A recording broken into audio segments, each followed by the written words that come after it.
इन guys now start और next video lecture. अपनी कड़ी को आगे बढ़ाते हैं। वादे के मुकाबले अब हाजिर हैं हम। जैसा कि जो इस बार CSIR नेट जो क्वेश्चन हमारा पेपर जो हुआ है 16 सितंबर 2022 का, जैसे जैसे हमें क्वेश्चंस मिलेगा हम पूरा उसका सोल्यूशंस प्रोवाइड करने जा रहे हैं। हमने वादा ही किया था। और दूसरी बात कि अभी तक अगर आपने इस चैनल को हमारे सब्सक्राइब नहीं किया है तो प्लीज़ इसको सब्सक्राइब करिए और ज़्यादा से ज़्यादा शेयर करिए। अगर आपके पास कोई क्वेश्चन है, मेमोरी बेस्ड चीज़ें याद आ रही हैं, तो जो हमारा व्हाट्सअप नंबर है 9452 310 182, इस पर आप भेजें, डेफिनेटली हम उसका सोल्यूशंस प्रोवाइड करेंगे। तो ना लेट अस स्टार्ट हियर, चलते हैं क्वेश्चन पे आते हैं। कुछ क्वेश्चंस हमें मिले हैं जिनके हम सोल्यूशंस देने जा रहे हैं। तो चलते हैं, पहले हम क्वेश्चन 3 से स्टार्ट करते हैं। कह रहा है कि ये जो e raise to the power z है, माड इसकी वैल्यू 1 है, तो आपसे x और y की वैल्यू पूछी गई है। और दूसरी बात यहाँ लिखा है for some n belongs z। अगर ये लैंग्वेज ऐसी है तो होगी भी, क्योंकि CSIR नेट में तो लैंग्वेज की सारी गेम होती है। जो लैंग्वेज समझ गया तो उसका तो कल्याण ही हो गया। तो लैंग्वेज भी आप समझें और लैंग्वेज पे कमांड करें मैथमेटिक्स की, क्योंकि यहाँ क्वेश्चन तो है ही है, लैंग्वेज पर भी गेम खेली जाती है। तो यहाँ for some n belongs z कहा है, सभी n के लिए नहीं, कुछ के लिए कहा है कि ऐसी संभावना है क्या। तो चलते हैं, देखते हैं। तो सबको पता है यहाँ z इज इक्वल टू जो है x प्लस आयोटा y है। तो क्या है ये absolute value of e raise to the power z, इसकी वैल्यू 1 है। तोड़ते हैं, e raise to the power z का मतलब हो गया x प्लस आयोटा y। अब अगर इसको तोड़ दें हम तो e raise to the power x into e raise to the power iota y अब लिखेंगे। और उसको अगर आप तोड़ते हैं तो फिर क्या हो जाएगा, वो ये हो जाएगा। आप ऐसे लिखेंगे, देखिएगा ध्यान से। ये चलिए हम पूरा लिख ही दे रहे हैं ताकि आपको प्रॉब्लम ना हो। तो ये जो मेरी वैल्यू आएगी e raise to the power x into what, ये cos y plus i sin y this.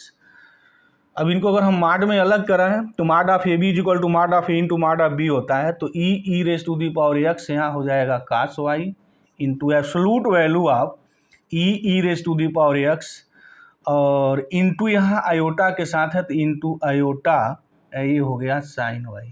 और सबको पता है कि जो absolute value of e raise to the power i theta होता है, i into any real number, उसकी वैल्यू हमेशा ऑलवेज टू बी 1, उसकी वैल्यू 1 होती है। तो यहाँ e raise to the power i के साथ इसका मल्टीप्लीकेशन है, तो कुछ भी हो तो उसकी जो वैल्यू होगी ऑलवेज 1। तो दिस इज द 1 हियर। तो फाइनली हमारे पास बचेगा क्या कि जो मेरी जो वैल्यू बचेगी वो होगी absolute value of e raise to the power x, और यहाँ हो गया इंटू cos y। अब ऑप्शन पे आ जाइए, इसकी वैल्यू कह रहा है 1 होने जा रही है। तो एक्सपोनेंशियल के कुछ भी पावर अगर आप 1 लिखते हैं तो उसको डेफिनेटली 0 होना पड़ेगा। Always keep in mind this fact कि एक्सपोनेंशियल के पावर कुछ लिखने पर 1 आए तो तभी संभव है जबकि उसकी वैल्यू जो है, और वो सब रियल है, आयोटा नहीं है। आयोटा रहा तो कोई बात वहाँ रहती है, यहाँ कोई आयोटा नहीं है, आयोटा फिनिश हो चुका है। तो इसकी वैल्यू 1 तभी आएगी जब ये वैल्यू को 0 होना पड़ेगा। अच्छा, e raise to the power x तो कभी 0 नहीं होगा पक्का। x की कुछ भी वैल्यू लिखेंगे तो कभी भी 0 नहीं होगा। तो यहाँ जो x की जो वैल्यू दिया है सिर्फ भरमराने के लिए आपको दिया है, और ऐसा इस स्तर पर जो एग्जाम है उसकी गेम ही है, वो देता ही है। तो e raise to the power x सिर्फ भरमराने के लिए दिया गया है, क्योंकि इसकी वैल्यू x की किसी वैल्यू के लिए 0 होने नहीं जा रहा है। अब बच गया y, तो फिर इसको 0 होना पड़ेगा, क्योंकि e raise to the power x into 0, तभी ये क्वांटिटी मेरी 0 होगी। तो cos y किसके लिए साहब 0 होगा, देख लीजिए ऑप्शन क्या कह रहा है आपसे। तो y क्या है यहाँ, क्या कुछ वैसे y मिलेंगे जहाँ 0 होंगे? डेफिनेटली एक ही नहीं, बहुत सारी ऐसी मेरी y मिलेगी जहाँ ये आड मल्टीपल ऑफ π/2 लिखेंगे तो cos y that is the 0। तो e raise to the power 0 के लिए वो मेरी वैल्यू 0 हो जाएगी। तो यहाँ फॉर सम कह रहा है तो बहुतों के लिए होगा, और भी यहाँ गेम खेली जा सकती थी ऑप्शन के बीच में, बस ऐसा कहीं कुछ भी नहीं हुआ है। सीधा सपाट पूछा है कि x और y की वैल्यू क्या है। तो y की वैल्यू जो ये π/2 का जो ये आड मल्टीपल है, इसके लिए cos y 0 हो जाएगा, और 0 इंटू दैट नंबर इज 0, और e raise to the power 0 is the 1। तो उसकी वैल्यू मेरी 1 हो जाएगी। और यहाँ x की वैल्यू हम कुछ भी लिखें कोई फर्क नहीं पड़ने वाला, लेकिन अगर y की वैल्यू अगर वो लिख दी जाएगी तो दिस इज द 0 हियर। तो this is the complete solution of the this question. तो इसका जो ऑप्शन होगा वो 2 सही होगा, और हमें लगता है MCQ क्वेश्चन रहा होगा ये, क्योंकि एक ही only 1 option is the true here. Next पे चलते हैं, वो क्या है जैसे देखते हैं क्वेश्चन हमारा ग्रुप का इजी क्वेश्चन है ये, तो वैसे भी क्वेश्चन आते रहते हैं। यहाँ सिंपल ग्रुप का है, तो सिंपल ग्रुप की एक दो प्रॉपर्टी सबको पता होगी कि वो ग्रुप जिसका कोई नॉर्मल नहीं होता है, आइडेंटिटी इटसेल्फ के अलावा उसके पास कोई नॉर्मल सब ग्रुप नहीं होता है। तो ये हमारा एक ग्रुप है जिसका आर्डर 168 है। तो पूछा जा रहा है कि number of elements of order 7, इस ग्रुप में 7 आर्डर के कितने एलिमेंट होंगे। तो फिर यहाँ जो सीलो साहब हैं जिससे हम लोग काउंट करते हैं, नॉर्मल सब ग्रुप की थोड़ी बहुत बात करते हैं संभावना की कैसे है। यहाँ आर्डर ऑफ G168 है तो what is the meaning of this. तो तोड़ लीजिए 168 को। अगर 168 को अगर हम तोड़ते हैं तो कि फिर क्या आएगा, डिवाइड ही कर लिया जाए। तो अगर 2 से हम करें तो 8 हो गया, ये 4 हो गया, फिर 2 से करेंगे तो 4 हो गया और 2 हो गया, 7 से करें 6 हो गया, 2 आएगा और 3 आएगा। तो फिर जो आर्डर ऑफ जी को मैं यहाँ लिखूंगा, कैसे लिखूंगा, 2 रेज़ टू द पावर यहाँ 3 हो जाएगा इंटू 3 इंटू वाट 7। तो मुझे 7 की यहाँ बात करनी है। तो 7 सब ग्रुप देखते हैं। जो 7 हमारी SSG है क्या होगा, कितने नंबर की पॉसिबिलिटी है। तो 1 + 7 के डिवाइड 8 × 24, तो क्या क्या हो सकता है, k = 0। तो k अगर 0 लिखेंगे तो 124 को डिवाइड करता है, बट ये नहीं हो सकता है क्योंकि k = 0 के लिए मिला तो सबको पता है। तो जो हमारा h होगा जिसका आर्डर 7 है वो नॉर्मल हो जाएगा। अगर वो नॉर्मल हुआ आइडेंटिटी के अलावा तो सिंपल नहीं रह जाएगा, तो इसकी बखिया उधर जाएगी। कह रहा है कि नहीं ये ग्रुप साहब सिंपल है, तो फिर k = 0 नहीं हो सकता है। फिर संभावना क्या होगी, अगर k 1 लिखते हैं तो क्या हो जाएगा, 8 डिवाइड करेगा, 2 लिखेंगे तो 14, 15 नहीं 3 लिखेंगे 22, तो उसका कोई डिवाइड ही नहीं करेगा। तो एक पॉसिबिलिटी मेरी बचती है वो ये है, अगर k = 1 लिखें तो नंबर ऑफ जो मेरी 7 SSG होगी वो कितनी आएगी, 8 आएगी। तो जो नंबर ऑफ जो H1 H2 टाइप के जो होंगे वो मेरे कितने होंगे, 8 आएंगे। और पूछा जा रहा कितने नंबर ऑफ द एलिमेंट्स होंगे 7 के। तो फिर क्या होगा, ये जो आर्डर ऑफ एक जो मेरा HI मिला है ये क्या है, 7 है, ये प्राइम है। और प्राइम जो किसी भी ग्रुप या सब ग्रुप के एलिमेंट होते हैं उसके आर्डर को डिवाइड करते हैं। 7 को डिवाइड करने वाला 1 है और सिर्फ 7 है, तो 1 जो होगा इसकी आइडेंटिटी होगी।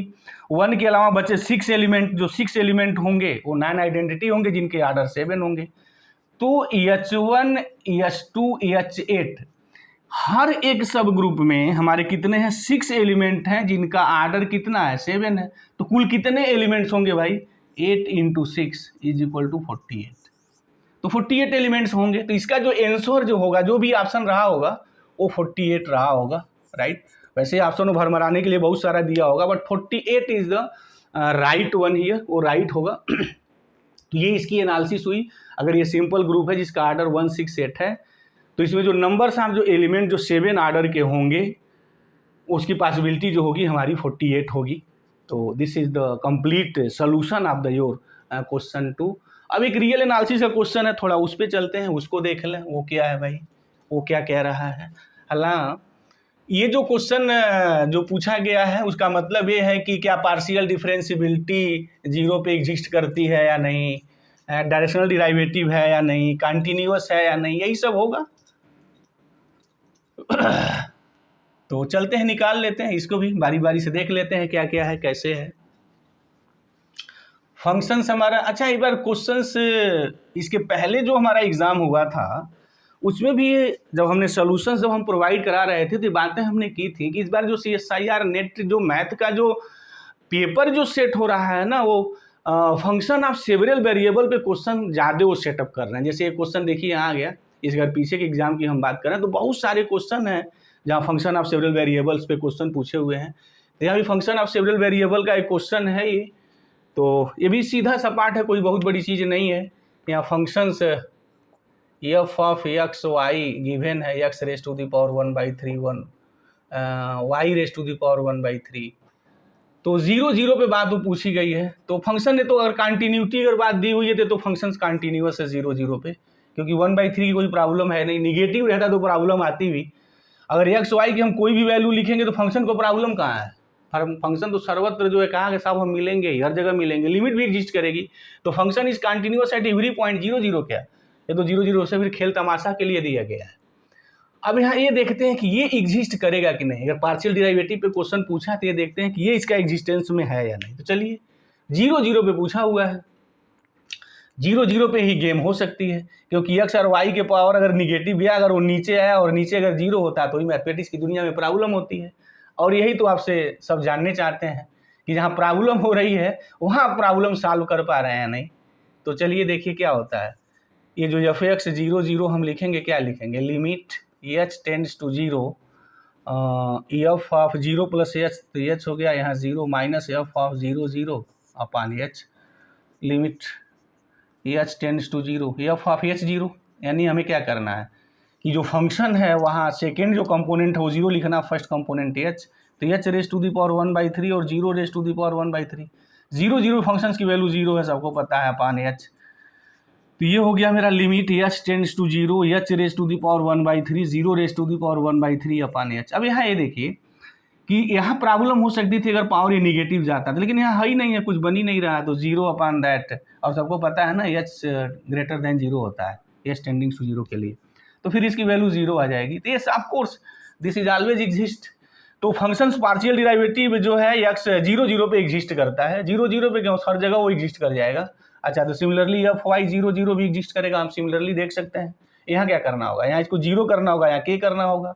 अगेन जब ये कंपोनेंट आप 0 करेंगे तो 0 से मल्टीप्लाई करेंगे तो कहानी फिनिश कर देंगे और k नीचे बचे रह जाएंगे, तो फाइनली वो 0 हो जाएगी। तो ये जो फंक्शंस हैं इसकी partial derivative at origin exist करती है, चाहे विथ रिस्पेक्ट टू x की बात हो या with respect to the y की बात हो गई बातें। अच्छा, आप डायरेक्शनल डिराइवेटिव देखते हैं कि ये डायरेक्शनल डिराइवेटिव इसका एग्जिस्ट करता है या नहीं। अच्छा बात है ये, तो इसको चेक किया जाए, देख लें कि डायरेक्शनल डिराइवेटिव एग्जिस्ट करती है या नहीं। चलिए, तो क्या होता है डायरेक्शनल डिराइवेटिव का एक बड़ा एक सीधा सा पार्ट, ये आप फार्मूला हमेशा यूज किया करिए, limit h tends to 0 f of c plus H यू minus f of c upon h। जहाँ c है यहाँ हमारे 2 कंपोनेंट्स के हैं तो c1 c2 हो जाता है, पॉइंट है, और u यहाँ डायरेक्शन हो जाता है, u1 u2 in the direction of the u1 u2। तो देख लेते हैं, तो एट 0 0 पूछा है, इन एनी डायरेक्शन ऐसा है अगर, तो देखते हैं इन जनरल लिख करके, तो फिर क्या यहाँ आएगा, हमारा जो वैल्यू आएगी limit h tends to 0 what f of c1 c2 है ये, तो और यहाँ 0 0 पे बात कही गई है, तो फिर क्या हो जाएगा h u, अगर हम मैं डायरेक्ट लिखूँ थोड़ा तो h u1 हो जाएगा कामा h u2 minus f of 0 0 पे निकालने के लिए कहा गया है अपान h। तो फिर ये हो जाएगा हमारा लिमिट h टेंड्स टू 0। इसकी अगर मैं वैल्यू यहाँ पुटअप अगर करूँ तो फिर क्या आ जाएगा, ये आ जाएगा h raise to the power 1/3 into u1 पे 1/3 हो जाएगा और u2 पे 1/3 हो जाएगा upon raise to the power h हो जाएगा। अब ये हो गया limit h tends to 0। h के पावर हमारा कितना होगा, h के पावर हमारा होगा 2/3 इंटू u1 u2 के पावर 1/3 अपान यहाँ h है। अब इसको जब मैं ऊपर ले जाऊंगा तो यहाँ -1 होगा, और -1 होने की वजह से हमारा 1/3 माइनस बचेगा, तो फाइनली जो होगा ना h raise to the power 1/3 यहाँ आ जाएगा। ओहो, अब अगर h अगर 0 की ओर आप क्या टेंड करता है तो फिर ये u1 u2 की वैल्यू, फिर एनी डायरेक्शन आप पूछा हुआ है कि एनी डायरेक्शन वो एग्जिस्ट करेगा या नहीं, तो फिर एनी डायरेक्शंस की बात अगर 0 0 पे होता ना, फिर in the direction of the 0 0 तो पूछेगा नहीं। तो 0 0 के अलावा अगर कहीं भी पॉइंट है, या यूं कहें सीधे सपाट लहजों में कि h टेंडिंग्स टू अगर ये 0 हो गया तो फिर तो ये कहानी इसकी फिनिश हो जाएगी। तो इसका डायरेक्शनल डिराइवेटिव किसी डायरेक्शंस में एग्जिस्ट एट ओरिजिन नहीं करेगा। बात हो गई, ओरिजिन पे हमारी ये कहानी जो होती है इसकी फिनिश हो जाती है, तो डायरेक्शनल डिराइवेटिव इसका ओरिजिन पे एग्जिस्ट हमारा नहीं करेगा। तो फिर अगर डायरेक्शनल डिराइवेटिव पर अगर ऑप्शन आया है तो does not exist at origin in any directions. तो this is the your solutions of this questions. अब अगर आपको मिलते हैं और सारे हैं तो जो मेरा व्हाट्सअप नंबर है, इस व्हाट्सअप नंबर पे आप क्वेश्चंस को आप भेजें, डेफिनेटली हम उसका सॉल्यूशंस प्रोवाइड करेंगे। तो थैंक यू गाइस, जय हिंद।